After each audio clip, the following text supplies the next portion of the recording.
Today I'm talking to Olivier Picard. I'm talking to him on Sunday because he's been extremely busy this week with the Globe Park Vaccination Centre.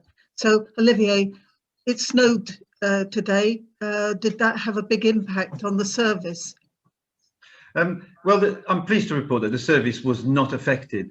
We arrived here this morning before the snow, and obviously we knew there was some snow forecast.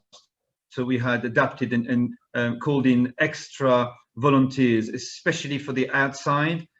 We felt we might need to push the snow out of the way, put some salt on the path so it was safe for patients to come in.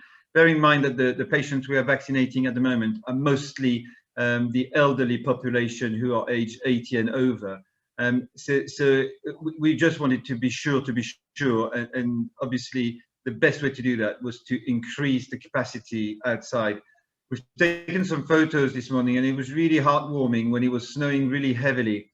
We could see a volunteer as far as a couple of 100 meters away from the site, guiding people towards the car park, walking alongside elderly patient to make sure they didn't slip on the pavement. And all this was done in an absolute brilliant manner. I just can't believe how wonderful the people helping us are. And as you know, we're based at the Softcat offices, and even the Softcat employees from the security that were there today chipped in and put some salt on the parking.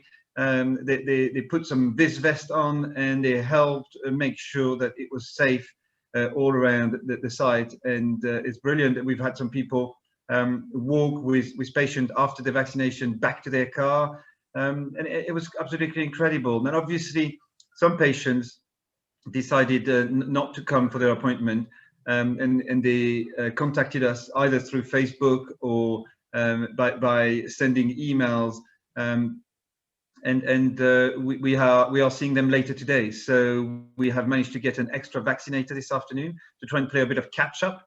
And we're hoping that the people that had their appointments today can still be vaccinated today.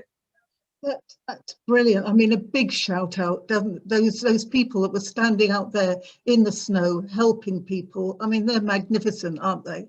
It's incredible. And I said it last time we spoke, you know, having dozens of people who don't know each other all come together for the same cause, it really is absolutely heartwarming. So a big shout out to them. None of this could be possible without them. And if we just had vaccinators, we still couldn't do it. You know, we have people standing out in the cold for 4 hours. We are sending them biscuits and cups of tea and hot chocolates to keep them warm. And you ask them how they are, and they're buzzing. They're not complaining about the cold. It's all about coming prepared, and they tell me. And you know, I spoke to someone who was at the back door helping an elderly resident to be escorted back towards the car park, and they stand in the draft for 4 hours, and they love it. I mean, they are incredible people.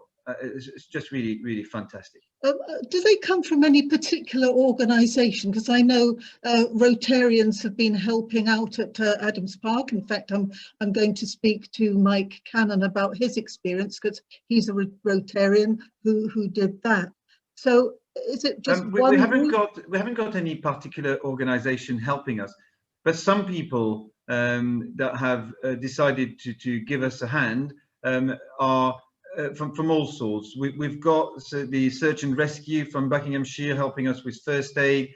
We have some people that are on furlough. Today's Sunday. We have people on their day off who've abandoned their family to come and help make sure the centre run well. I've even had some of other volunteers who've contacted me, and if you need a hand to push some snow, to do anything, just call us and we'll come. So I can't say there is one particular organisation to thank. It's just the population as a whole, the community as a whole, which is incredible. That's brilliant. Now, for those people that maybe made a decision that they didn't want to go out today to get it done, what's the procedure for them? We've invited some people to come another day. So we know today there was going to be some snow, but after tomorrow there shouldn't be any snow in the forecast. So we are putting extra vaccinators on Tuesday for those people who want to come and be vaccinated without losing their appointment, without having to go back to the back of the queue. So we are going to work with other vaccinators to try and get back to the capacity.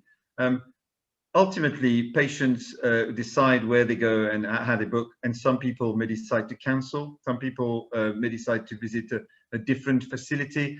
And I can understand that people that live further afield, we have some people from Reading and Beaconsfield and even Ivor come to the site yesterday. I mean, obviously the travelling condition today are a bit treacherous, so it is well possible that we'll see these people later, but people have the choice, but we've offered them the option to, and we've put this on Facebook, we've offered them the option to come in on Tuesday at the same time as the appointment that they had today, so they can be seen by the extra vaccinators that we'll be putting in place. That's great. Now, today on the Sunday media, the health minister has been given a bit of a grilling and being asked about reports of shortages of the vaccine. What's been your experience? Yes, there has been. There's not such thing as really shortages, but I think what's happening is as we see more and more centres opening, I suppose the allocation of vaccine, which is growing, still need to be divided between more places. So we got the first 2 weeks, we got about 65% of what we thought was coming. We were told we'd get a certain quantity, and that was reduced. But we still are able to offer plenty of appointments. So our clinics are well subscribed for the next few days. And we are hoping that as and when we can get more vaccine, we will open new slots. But as you know, the booking is done through the national booking system. We don't contact patients, we don't text patients, we don't ask them to come in. Patients receive a letter and they are able to book in a place of their choice. And obviously, when they choose Marlow, we need to have some vaccines and appointments to offer. And I know that over the coming couple of weeks, there are some appointments. So, you know, people just have to wait to get their letters. And when they've got the letters, they can just book wherever it's convenient. Remember, you should be given 2 appointments when you book. And therefore, we always say to people, make sure that you can pick a spot where you can return a few weeks later, so that you can receive the second dose and benefit from the full immunity. And the other thing is, you know, we all know that for some reason Marlow was lagging behind other areas, and so we have been doing the 80 to 90-year-olds, whereas some areas are into the 70-year-olds. So what do you expect within the next fortnight? The area has caught up really well. By the end of next week, there will be no difference between this area and other areas. The efforts of the GP at Adams Park has been outstanding, as has our efforts here in Globe Park. And our intention was always to vaccinate as many people as quickly as possible. We have been able to help achieve that. And my understanding from conversation with NHS England is that letters to 70 to 79 will go out nationally, not just in areas that were ahead of the game. Everybody will get them in the coming days or week, and we'll be able to then book at their leisure. But we don't know when the letters are going out. We don't know if they've gone out today, whether they're going out next Saturday. All we know is in the next few days that there will be letters going out, and people will be able to start booking. So I think what I'm trying to say is we're caught up, or just about caught up. So people should be reassured that the efforts that have gone into the area to try and catch up have paid off. That's brilliant news. And then the reaction that people have had to the vaccination itself. You know, there's still fears of that. Has everything been going fine, and you've had absolutely people being fine? Absolutely fine. It's all smiles. People are really pleased.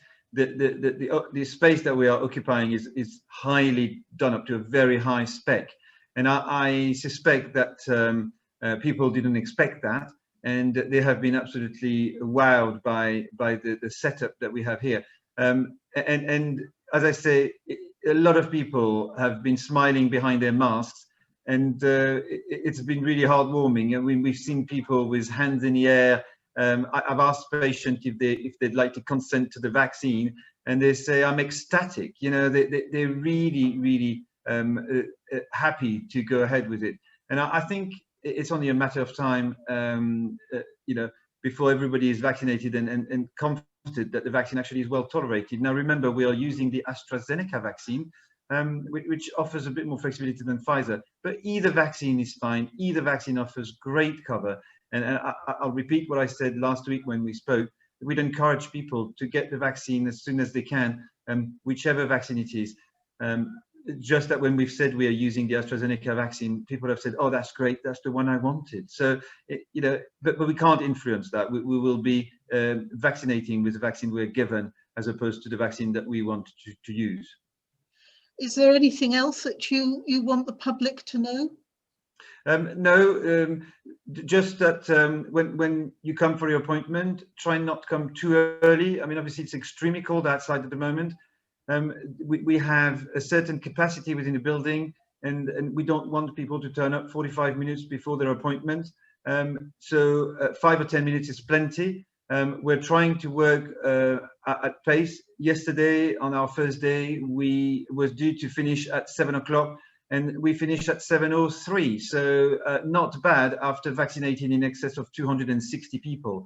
And we're looking at vaccinated 300 plus people over the coming days. So just to allow for social distancing, just to allow for the safety of everyone, including our volunteers and the patients that are coming in, we just ask that people don't come too early, and they will be seen in very good time. Well, I'd like to congratulate you, the team, the helpers, everybody in this magnificent venture. So thank you so much indeed. And we'll keep the public abreast of what's going on, and look forward to speaking to you again. Yes, thank you very much, Carla. It's my pleasure. Thank you.